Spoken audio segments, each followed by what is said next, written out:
Hello everybody, it's Merlin here, and today I'm going to do my first impressions of My Hero Academia.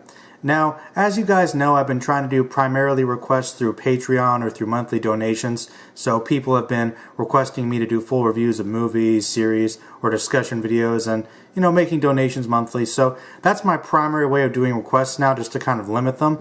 But I felt kind of bad about, some people not being able to donate and not necessarily getting videos they wanted. So what I've been doing is I've been putting up polls on the Facebook group, just kind of, asking general types around certain types of videos I want to do each month. And naturally, because, things are always busy, I am kind of behind. So I'm going to try to do a couple of them based on votes.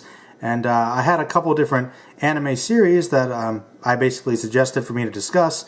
And the one that got the most votes by far was My Hero Academia. So finally, I just decided to watch the first episode, and this one was recommended to me, I think, because, well, it's a shonen anime, obviously, and it is kind of going along with the recent superhero craze, and it's kind of a superhero anime, and I think it has elements of superhero satire. Now, this is very similar to, I think, the recent phase, because as superheroes have been getting bigger and bigger and more popular the last decade or so, it seems like it's really hitting maybe its peak, because obviously Tiger and Bunny and One Punch Man are examples of superhero anime that were rather popular, especially One Punch Man. And My Hero Academia, people have just been talking about it for a while, like it was this big deal, like everyone's like, oh, it's going to be the next big thing. So I watched the first episode just to get a general idea, and I'll tell you what I thought about it. Well, basically it follows this young kid. His name is Izuku Midoriya, I believe. And basically it takes place in this world where, kind of like the X-Men, but to a much higher degree, the majority of the population gets superpowers. They vary in degree for how powerful they are, how useful they are, but everybody gets superpowers of some kind except for like 20% of the population, of which of course this Izuku character is not. And so in this world, basically if you're normal, you are less likely to become a superhero, because now that people have superpowers, it's much more likely for everybody to be a superhero, because of course with everybody getting superpowers, there's more super criminals and more superheroes are needed to fight them, and it's like the biggest job out there in law enforcement now. So it's kind of like everybody's dream comes true to be a superhero, except it becomes more common. But naturally, Izuku wants to be a hero because he's inspired by the greatest hero of them all, All Might, and who's kind of the stereotypical Silver Age manly guy. But naturally, because he doesn't have any powers, that's unlikely, and he's kind of shown as being made fun of, and he's very little. And he's grown up, semi-grown up, he's in high school now, still has that dream. He's trying to go to apply to the My Hero Academia high school, where it's just the academy to help you train to become a superhero. And all the while, he's kind of the one who's seen as the most unlikely to do it, because even though he's had this big dream of trying to become a superhero, like it's the one thing he wants to do, even though his parents both have superpowers, he's born without it. So it's kind of unlikely, and he's kind of on the verge of giving up, because this one bully, who's been bullying him for years, I guess, says, you might as well not go, and basically tells him to commit suicide, which is really messed up. And he's kind of walking along from school, and then he gets attacked by this one supervillain who is basically to take over his body and kill him to escape All Might, who happens to be in town, but his hero All Might actually saves him. And the episode leaves with a cliffhanger of him, wanting to ask All Might all these questions and asking him, hey, can I be a superhero? What can I do? And that's where the cliffhanger of the first episode left off. And I have to say, for first impressions, with all the hype and everything, yeah, it's pretty good. I mean, I can't really say that I was like, it blew my mind, but initially kind of watching it, I saw there was a lot of brilliant colors. I like the dynamic shifts there for the opening, intro, and just I love a wide variety of colors. Like, it's a very pretty anime to behold for sure. The animation was decent. Like, I liked the details of the characters. I liked that everybody had all these colorful costumes, and there was a lot of variety. But I did feel like there was some minor little animation issues. Like, I didn't like the tears. They became like these giant blobs. Like, how like sometimes they drip down in smaller tears or lines, or sometimes bigger globs like Miyazaki. This one was like Miyazaki, but they kept the tears in these globs that just kind of dangled at the bottom of the eye. And also the characters twitched a lot. I'm like to simplify movement a couple times when they were standing still. And it was just like, that was kind of irritating. And I know it's an animation style, but sometimes when they would do a profile shot of certain characters, like, you know how typically they would just have the mouth cut to imply the mouth moving? You could see the character's other cheek inside the mouth. It's like his mouth was inside here. It was really weird. It was the bully character. I primarily noticed that on minor things, but I was just like, it's weird. Anyway, though, I really have to say, even though, yes, I could tell you right off the bat, this show definitely follows a lot of the stereotypical shonen action tropes. It's kind of likable. It's especially if you like superheroes. It has a satire element to it. It's also a love letter to superheroes. I don't know if I can say from the first episode if it's done better than Tiger and Bunny or One Punch Man, who obviously just did it recently, and I think it's interesting. This one's kind of capitalizing on that. It can't be coincidence. But, based upon the first one, it seems fine. I like the designs that I saw for a couple of the heroes and the one monster. I actually really liked the villain that we saw briefly. He was a really disturbing little creature, but of course, pretty much defeated instantly to showcase All Might's power. But I really did like the monster. Probably one of my favorite things about the episode for sure.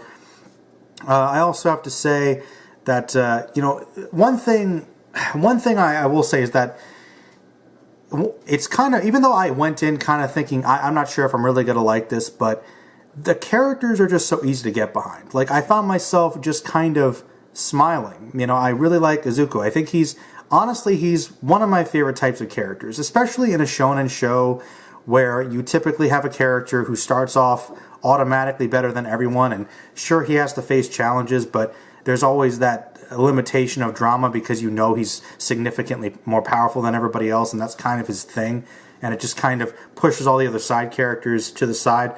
A lot of my favorite shows, though, don't necessarily have that, and this is cool because you have a character who ironically starts off not, at a disadvantage, but at a huge disadvantage, pretty much at the bottom, and you're going to have all these characters with more natural talent and skill and power, and he's going to have to work up to that level, which I think is honestly pretty cool, for this type of show. It's good to have that. I think it adds more drama, and I think it emulates a good lesson in life that sometimes the best things in life you have to work hard for. And I will notice too that I don't know if it was really that subtle, but another reason why I think that this show might resonate with people is because I think anybody can actually relate to this concept that Izuku's going through. And I'll admit, I kind of had a rough day, today. So, I just came back from the podcast, and then coming to watch this a little bit later, actually really got me in the good mood because some of the issues he was, dealing with, like, he's like doubting himself and, living up to expectations and, worrying about being a failure. Like, what? Had some of those thoughts before, and I think a lot of people have, and I just think that, as a young person and as a character that young people can watch, I think that he seems like a character that's easy to get behind and absolutely rally for, because I like the underdog character for sure, and it seemed kind of believable. Yes, it's in this fantastical world, but this kid wanting a dream, wanting to do this one thing, this one specific thing he really wants to do, and they really do a good job of emulating this little kid's joy of just seeing like their favorite thing, like, oh yay, it's computer time, and he's watching a YouTube video, which I thought was cool, and of course it was of All Might, his hero, and and I can honestly say, that's pretty accurate for someone that just loves superheroes, at least fictional ones, let alone if they were real. They did a good job of emulating that childhood glee, and as I was saying, though, that kind of joy, that kind of desire for a dream, and then for a very specific thing, and then not being able to do it because essentially you're disabled. That's essentially what it's implying.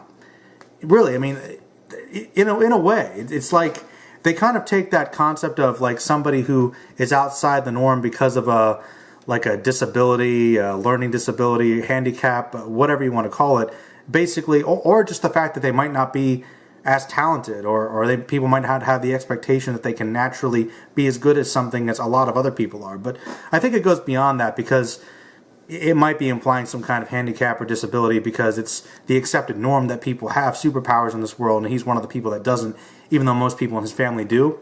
It's a rarity.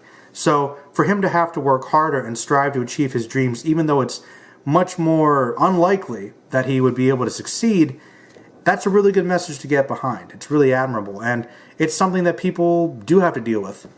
You know, not just people, you know, with disabilities or with handicaps or, you know, with more difficult circumstances and a lot of different scenarios where, you know, you might have a harder time trying to achieve something, and a lot of people might tell you it's unlikely. They might even discourage you, like this character faces in this episode. But even despite that, he's going to pursue his dreams and work hard for it. He might have to work harder than anybody else, but it doesn't mean that it's impossible to achieve. And he could probably do great things, much greater than anybody expects him to, maybe even greater than, you know, a lot of these other people in this show. And I will admit, I do know that the fact that a lot of these characters have superpowers implies that, oh, you know, they're more likely to be heroes. And he asks the teacher, like, oh, you know, is it possible for me to become a hero? And I just kept thinking in the back of my mind, like, while I will admit that, yeah, he doesn't have superpowers, there's always the Batman route. Is that not a thing in this universe? I mean, if you have, like, enough, you know, skill or talent or, you know, martial arts training or gadgets, money, I feel like you could kind of go on the same level as some of these outrageous characters.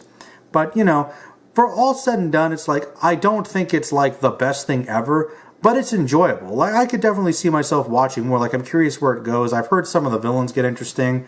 I think so far, I like the main character. I liked All Might a lot. I think he was pretty good. He was pretty fun. Yeah, a lot of cool powers, some cool colors, decent animation. You know, pretty standard stuff, and I think it was kind of a nice twist. Well, really, it was a kind of story and a kind of message that we've seen many, many times, but they just kind of put a really interesting visual twist on it, basically, in terms of the scenario. They reversed expectations a little bit. So, cool presentation of you know, a standard but still good idea. So, yeah, let me know if you guys want me to watch more of this or read more of this.